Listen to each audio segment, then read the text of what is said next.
Bonjour, ici Végète sur World of Tanks et aujourd'hui on se retrouve pour une vidéo de KV4, donc char lourd soviétique tier 8, donc de la branche de l'IS-4. Donc la particularité c'est d'être extrêmement blindé.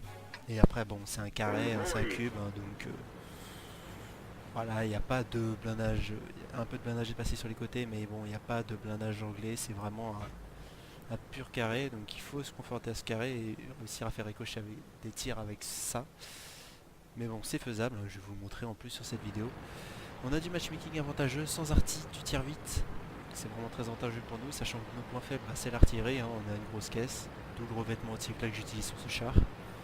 Avec un fouloir et une ventilation, voilà. Parce que on est obligé de se parer aux dégâts d'explosion des artilleries. C'est pas faisable autrement avec un KV4. Mais c'est aussi pour ça que là, le char en mode ESL, j'ai oublié de mettre les consommables classiques. Mais voilà, il est en extincteur, kit de réparation et consommable à plus 10. Justement pour... et justement j'ai viré le kit de soins et ce souci est pallié par le revêtement anti-éclat qui justement réduit les chances d'avoir des membres d'équipage blessés. Donc je vais en profiter aussi pour cette petite minute où il va absolument rien se passer parce que je vais attendre des chars qui souhaitent venir. Et de fait aussi que mon équipe me laisse tout seul à l'est, personne ne voulait y aller donc moi je vais y aller, je vais y retenir. Donc je vous invite à me suivre sur mon Facebook, facebook.com/m.vegette, sur Twitter, c'est m_vegette sur Twitter. J'ai des nouveaux statuts également, donc chef de portail sur le site Millennium Watt. Je suis également manager de l'équipe, donc voilà, double casquette, toujours administrateur ESL, donc ça fait 3. Community contributeur ça fait 4. Tournoi Meltdown dont le prochain sera normalement, et je devrais le confirmer très bientôt, le 28 septembre. Donc j'avais dit le 21 pour ceux qui me suivent un petit peu et que j'y suis avec eux. Mais normalement ça devrait être le 28 justement pour mettre une semaine derrière le respawn. Normalement la date est confirmée. Je vais l'annoncer mais la date est confirmée. Et voilà. Pas d'autre chose à dire pour l'instant.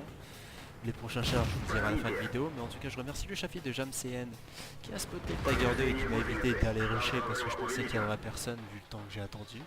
Et donc là c'est un pur duel entre Tiger 2 et KV4. Et donc là on profite à mort du blindage, surtout du blindage latéral du Tiger 2.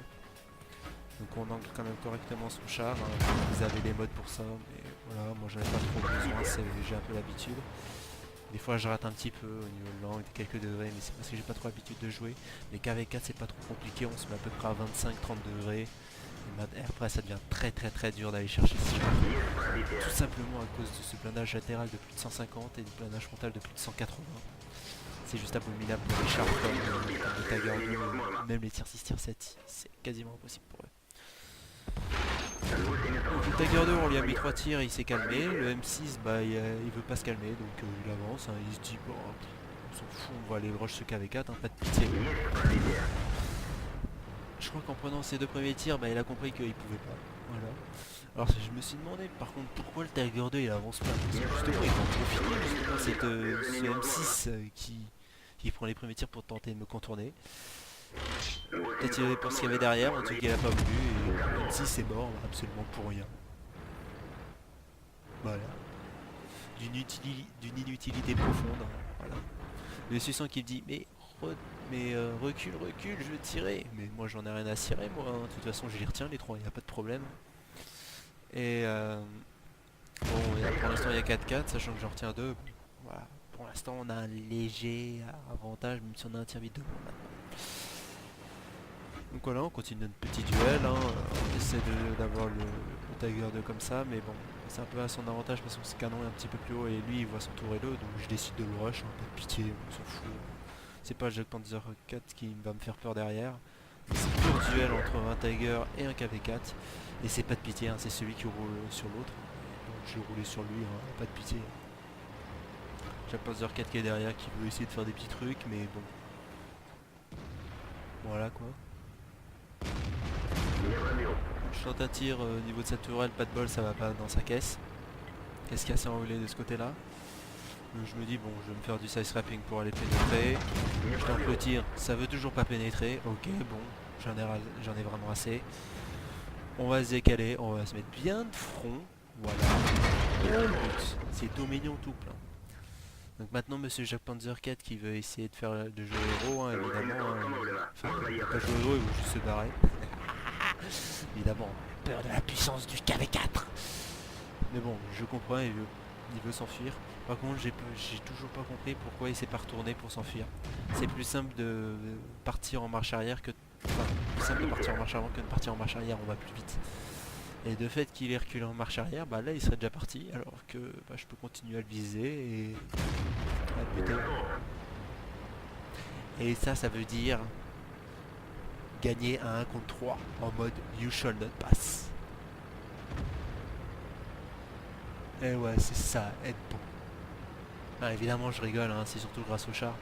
Mais voilà, ils ont voulu passer à 3 et moi j'ai été tout seul, j'ai retenu 1 contre 3, j'ai fait mon job. Enfin, j'ai pas fait assez encore, parce qu'évidemment, au milieu, ils ont rien foutu. Évidemment, ils ont tout laissé passer et maintenant, il y en a qui sont en train de cap. Il y a même un SU qui tente quand même de derrière faire mémuse avec moi. Mais bon, bah, le SU, bah... Voilà quoi, je peux dire. Bon, j'essaie de toucher le L4, mais bon, je me suis dit, en fait, ça va être sur un venir. En plus, le Type 59 allait venir dessus, donc autant tenter le tir. En plus, j'avais chargé de la gold extra pour le décap, je savais pas trop ce qu'il y avait dessus. Donc bah voilà, on goal le Type 59, on rame le SU. Charge de l'AP juste pour le L4, hein, genre charger de la HE aussi. Mais bon, l'AP, voilà, c'est de consommer trop. Et là, je me dis, bah, le L4 il va être derrière, donc bah, Type 59, et Type 59 c'est un char gold. On va appliquer une politique classique. Char gold, Obi gold. Pas de pitié pour les chars comme ça. Et bon, bah je suis un peu tout seul, hein, et des chars un peu en face de moi, mais bon, on va résister, hein. On va faire un peu du... Voilà. On a décap le L4, on décap le TAP 59 et c'est GG parce qu'ils peuvent pas défendre de l'autre côté. Voilà, donc une game... J'étais un petit peu seul, hein, j'ai pas trop joué avec mon équipe, hein, mais bon, bah... Quand on me laisse un contre 3 à l'est et je gagne derrière, au middle ils ont rien foutu et bon... Et que je tape deux autres chars derrière et qu'on réussit pas à me tuer... C'est quand même que je crois que j'ai fait une bonne partie. Bien alors que le char est OP. Bon, c'est vrai qu'il y a deux choix et deux choix sont logiques. Bon. Prochaine vidéo du TK, du T7 combat car, du T92 et peut-être de la Mix 90. Ça dépend si les replays vont marcher ou pas.